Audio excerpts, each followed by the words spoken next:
तो आज हम लोग सेंटर ऑफ मास का एक एप्लीकेशन कंसीडर करेंगे जिसमें हम लोग एक कोन लेने वाले हैं और वो कोन का centre of mass find out करेंगे। और ये जो कोन है वो सॉलिड कोन है। इसका मतलब जो कोन के अंदर का जो वॉल्यूम है उसमें भी कुछ मास है, उसमें जो जो वॉल्यूम है वो मासलेस नहीं है। तो जो वॉल्यूम है उसके अंदर मास की डेंसिटी है, इसलिए हम लोग ये कोन को सॉलिड कोन कंसीडर कर रहे हैं। और ये जो कोन है वो है यूनिफॉर्म कोन। इसका मतलब जो मास की जो डेंसिटी है पर यूनिट वॉल्यूम वो है कांस्टेंट, वो वेरी नहीं कर रही है। जैसे कि हमें मालूम है, अगर हम लोग कोई भी सिलेंडर कंसीडर करें और वो सिलेंडर को अगर हम लोग नंबर ऑफ पार्ट में स्प्लिट कर दें तो हमें मिल जाएंगी बहुत सारी डिस्क। और अगर हम लोग वो सब डिस्क को इंटीग्रेट कर दें तो हमें मिल जाएगा एक कंप्लीट सॉलिड सिलेंडर।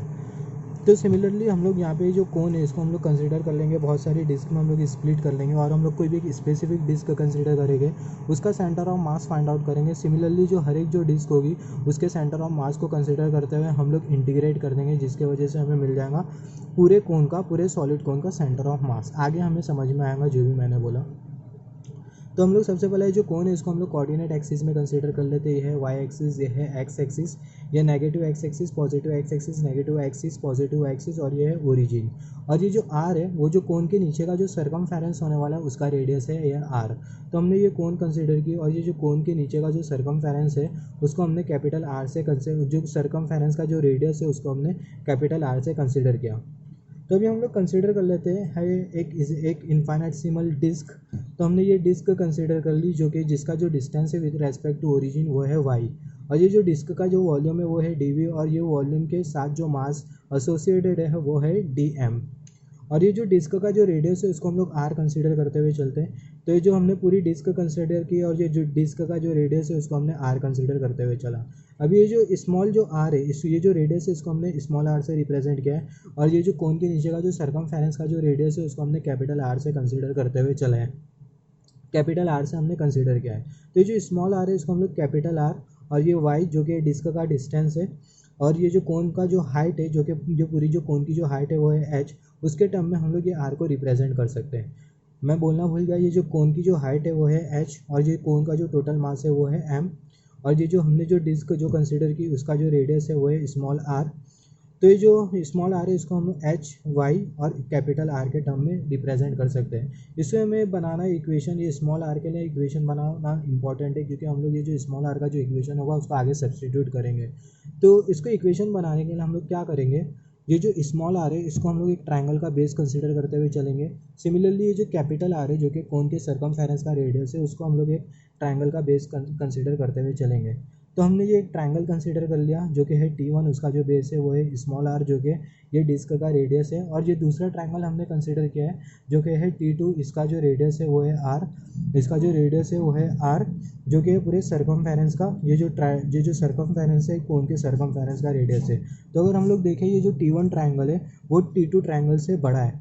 तो हमने ये ट्राइंगल दोनों ड्रॉ कर लिया है सेपरेटली, ये T1 ट्राइंगल T2 ट्राइंगल से बड़ा है। तो अगर हम लोग ये T2 ट्राइंगल का अगर परपेंडिकुलर देखें या फिर ये T2 ट्राइंगल की अगर हाइट देखें वो है h, और उसका जो बेस देखें वो है r। सिमिलरली अगर हम लोग ये T1 ट्राइंगल कंसीडर करें, इसकी जो हाइट है वो है h माइनस वाई। मतलब अगर हम लोग ये पूरी जो टोटल हाइट है उसमें से अगर हम लोग y को कैंसिल कर देते हैं जो कि स्मॉल डिस्क का distance with respect to origin, तो हमें T1 ट्राइंगल की हाइट मिल जाएगी जो कि है h माइनस वाई। और सिमिलरली ये जो स्मॉल आर है ये डिस्क का रेडियस है कैपिटल आर, ये जो सरकमफेरेंस है पूरा जो T2 ट्राइंगल है, ये जो हमने जो कोन कंसीडर किया था उसका जो सरकमफेरेंस है वो है आर, और ये जो आर है वो ये T2 ट्राइंगल का बेस है।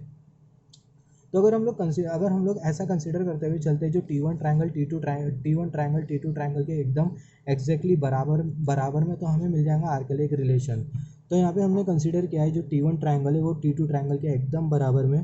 तो जो T1 ट्राइंगल है उसकी जो हाइट है वो है h माइनस वाई, और उसका जो बेस है वो है r। T2 ट्राइंगल की हाइट है h, उसका जो बेस है वो है r। तो small r is equal to capital R over h minus y. तो हमें मिल गया r के लिए एक रिलेशन। ये रिलेशन आगे हम लोग सब्सटीट्यूट करने वाले हैं। तो अभी हम लोग आ जाते हैं, ये जो हमने जो स्मॉल इनफाइनेटसिमल डिस्क कंसीडर की थी इसका जो वॉल्यूम है वो बहुत बहुत छोटा है dv, जिसके वजह से इसका जो मास का जो मास एसोसिएटेड है ये वॉल्यूम के साथ वो है dm।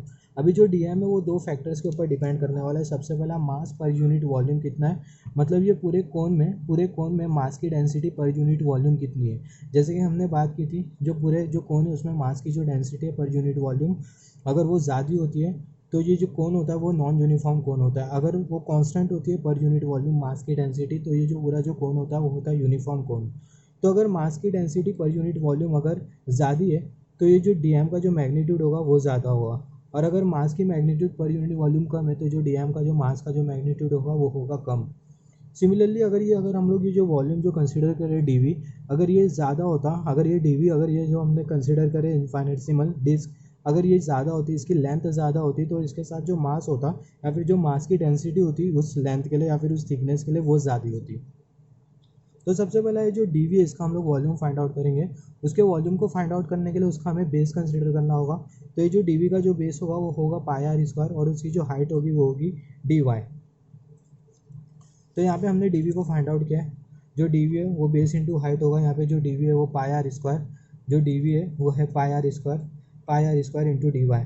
जो पाई आर स्क्वायर है वो जो स्मॉल जो हमने जो डिस्क कंसीडर किया उसका बेस एरिया, और जो डी वाई है वो स्मॉल डिस्क की हाइट है। अभी हम लोग फाइंड आउट कर लेते हैं मास पर यूनिट वॉल्यूम। जैसे कि मैंने बोला हमें मास पर यूनिट वॉल्यूम भी फाइंड आउट करना पड़ेगा। अगर मास पर यूनिट वॉल्यूम ज़्यादा है तो डीएम ज़्यादा होने वाला है, मास पर यूनिट वॉल्यूम कम है तो डीएम भी कम होने वाला है। तो जैसे कि हम लोग कंसिडर करते हुए चलते हैं जो पूरे जो कोन का जो मास है वो है कांस्टेंट, क्योंकि जो कोन है वो है यूनिफॉर्म कोन। तो जो टोटल जो मास है उसको हम लोग एम कंसिडर करते हुए चल रहे हैं। और जो कोन का जो वॉल्यूम होता है, जैसे कि हमें मालूम है कोन का जो वॉल्यूम होता है वो होता है 1/3 पाई आर स्क्वायर एच। तो कोन का जो वॉल्यूम है 1/3 पाई आर स्क्वायर एच, और हमने जो टोटल मास कंसिडर किया है वो है M. So m mass per unit volume m 1/3 pi are square h. 3 को हम लोग न्यूमरेटर में कंसिडर कर लेंगे। जब 3 को न्यूमरेटर में कंसिडर करेंगे तो हमें मिल जाएगा 3m pi are square H. तो मास पर यूनिट वॉल्यूम हमें मिल जाएगा 3m pi are square H. यहाँ पे हमें मिल गया mass per unit volume 3m pi are square h. अभी हम लोग फाइंड आउट करने वाले, जैसे कि यहाँ पे मैंने बोला था जो डीएम है वो दो फैक्टर के ऊपर डिपेंड करेगा कि जो मास पर यूनिट वॉल्यूम कितना है वो, और दूसरा हम लोग जो डीवी जो वॉल्यूम कंसीडर कर रहे हैं उसका वॉल्यूम कितना है। अभी ये जो दोनों जो हमने जो पैरामीटर्स जो या फिर जो दो फैक्टर जो कि जिस पर डीएम डिपेंड कर रहा था उसको हम लोग डीएम के लिए सब्स्टिट्यूट कर देंगे, जिसकी वजह से हमें मिल जाएगा डीएम का मैग्नीट्यूड। तो यहाँ पे हमें मिल जाएगा dm is equal to mass per unit volume into volume of dv. तो अगर हम लोग देखें मास पर यूनिट वॉल्यूम, तो हमने मास पर यूनिट वॉल्यूम हमें मिला था 3m pi are square H, और जो डीवी का जो वॉल्यूम मिला था हमें मिला था pi are square into D Y. तो यहाँ पे हमने जो इक्वेशन जो निकाला था आर के लिए जो था r over H H minus y, ये जो हमने इक्वेशन जो निकाला था आर के लिए R is equal to R over H H minus Y, इसको हम लोग यहाँ आर स्क्वायर में सब्सटीट्यूट कर देंगे। जब इसका आर स्क्वायर हो जाएगा या फिर जब इक्वेशन का अगर हम लोग स्क्वायर कर लेंगे तो हमें मिल जाएगा R square is equal to R square over H square H minus Y square. तो यहाँ पे हमें मिल जाएगा D M 3m pi are square H into pi are square over H square H minus Y square D Y, क्योंकि जो हमने जो आर स्क्वायर के लिए जो इक्वेशन मिला था उसको हमने यहाँ पे सब्सटीट्यूट कर दिया। तो ये पाई आर स्क्वायर कैंसिल हो जाएगा, तो हमें मिल जाएगा D M is equal to 3m H cube H minus Y square D Y. तो अभी जैसे कि हमें मिल गया ये जो डी एम है उसका मैग्नीट्यूड मिल गया, मतलब और ये जो हमने जो स्मॉल जो डिस्क कंसीडर की थी, ये जो स्मॉल जो डिस्क कंसीडर की थी उसके लिए जो मास का जो मैग्नीट्यूड था वो था डीएम, और फाइनली उसको हमने फाइंड आउट कर लिया, फाइनली उसको हमने प्रूव कर लिया जो कि है DM is equal to 3m H cube H minus Y square D Y.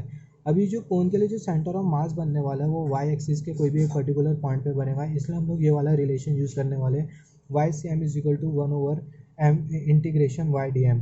यहाँ पे जो ये जो रिलेशन है हमें ये इंडिकेट करता है, ये इंटीग्रेशन वाई डी एम हमें ये इंडिकेट करता है कि जो हर एक डिस्क का जो सेंटर ऑफ मास है उसका इंटीग्रेशन, जब हम लोग हर एक डिस्क का सेंटर ऑफ मास का हर एक डिस्क के सेंटर ऑफ मास का इंटीग्रेशन कंसीडर कर लेंगे तो हमें मिल जाएगा पूरे कोन का सेंटर ऑफ मास।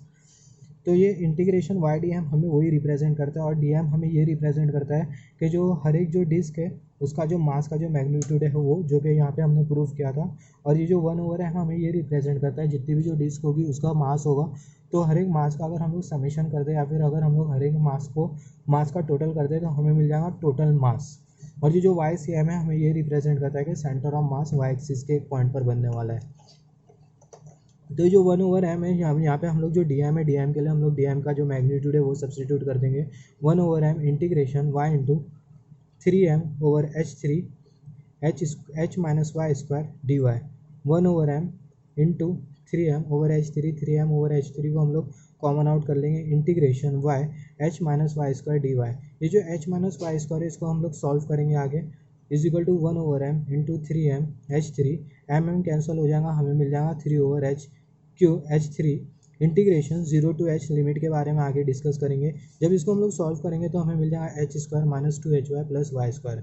यहाँ पे जो लिमिट होगी वो होगी 0 to h, क्योंकि अगर हम लोग डिस्क कंसिडर करें जो कि ये कोन के सरकमफेरेंस पर रिसाइड कर रही है, तो वो डिस्क के लिए जो हाइट होगी वो होगी 0। अगर हम लोग कोई डिस्क कंसीडर करें जो कि सरकमफेरेंस पर डिसाइड कर रही है, जो कि ये पॉइंट पे डिसाइड कर रही है, उसके लिए जो हाइट होगी वो 0 होगी, क्योंकि इनिशियली हाइट 0 है। टॉप पर हाइट होगी मैक्सिमम, टॉप पे हमने हाइट को h कंसीडर किया है। सिमिलरली यहाँ पे अगर हम लोग कोई डिस्क कंसीडर करें ये टॉप एंड पे, तो ये टॉप एंड पे जो डिस्क होगी उसकी हाइट होगी जो कि होगी h। तो इसलिए हम लोग जो लिमिट है उसको हम लोग 0 to h कंसीडर करें। यहाँ पे जो लिमिट है वो 0 to h, तो जो लिमिट है वो है 0 to h, limit 0 to h H Y square minus 2hy plus Y square D Y. अभी जो y है इसको हम लोग ये इक्वेशन के साथ मल्टीप्लाई कर लेंगे, हमें मिल जाएगा 3/h³ integration 0 to h H square Y minus 2h Y square, फिर उसके बाद प्लस y³। y को हमने इक्वेशन के साथ कर लिया मल्टीप्लाई। सेम इधर पे भी वही मैंने लिखा हूँ, H square minus Y 2h Y square plus y³ into D Y. यहाँ पे हम लोग जो इंटीग्रेट करने वाले वो y के रेस्पेक्ट में करने वाले हैं, और ये जो y है हर एक जो डिस्क है उनका डिस्टेंस है, मतलब हर एक जो डिस्क है उसका जो डिस्टेंस है विथ रेस्पेक्ट टू ओरिजिन वो है y।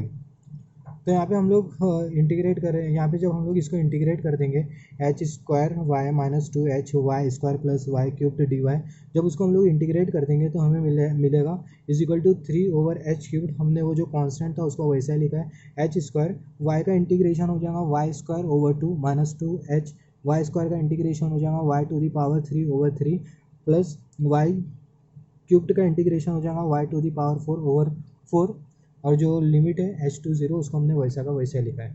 y से m is equal to 3h3 h square, y की जगह पे हम लोग h को सब्सटीट्यूट कर देंगे, h square minus 2h h3 हो जाएगा plus h4, 3h³ h square हो जाएगा h4/2 minus 2h4/3 plus h4/4। y से m is equal to 3h3, ये जो जितना भी जो h4 है उसको हम लोग कॉमन आउट कर लेंगे। जब 1/3 माइनस 1/2 माइनस 1/3 प्लस 1/4 को जब हम लोग सॉल्व करेंगे तो हमें मिल जाएगा 1/12। जब 1/2 और माइनस 1/3 को सॉल्व करेंगे तो हमें मिल जाएगा -1/6, माइनस 1/6 प्लस 1/4 को हम लोग जब सॉल्व आउट करेंगे तो हमें मिलेगा 1/12। तो ये जो h4 होगा इसको हम लोग न्यूमरेटर में कंसिडर कर लेंगे। y से m is equal to 3/h³ h4/12, 4h में से 3h चले जाएगा, हमें मिल जाएगा एक ही h, 3 1 सा 3, 3 4 सा 12, तो हमें मिल जाएगा h⁴ y से m is equal to h⁴।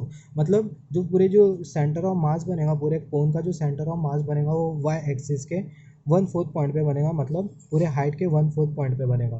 तो जो सेंटर ऑफ मास बनेगा ये पॉइंट पे बनने वाला है, जो सेंटर ऑफ मास बनेगा पूरे कोन के लिए वो उसके 1/4 पॉइंट पे बनेगा, जो कि है ये पॉइंट।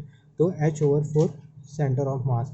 तो जैसे ही हमने फाइंड आउट कर लिया जो पूरे जो कोन है उसके लिए जो सेंटर ऑफ मास बनेगा वो उसके 1/4 पॉइंट पे बनेगा, जो कि इधर रिसाइड कर रहा है।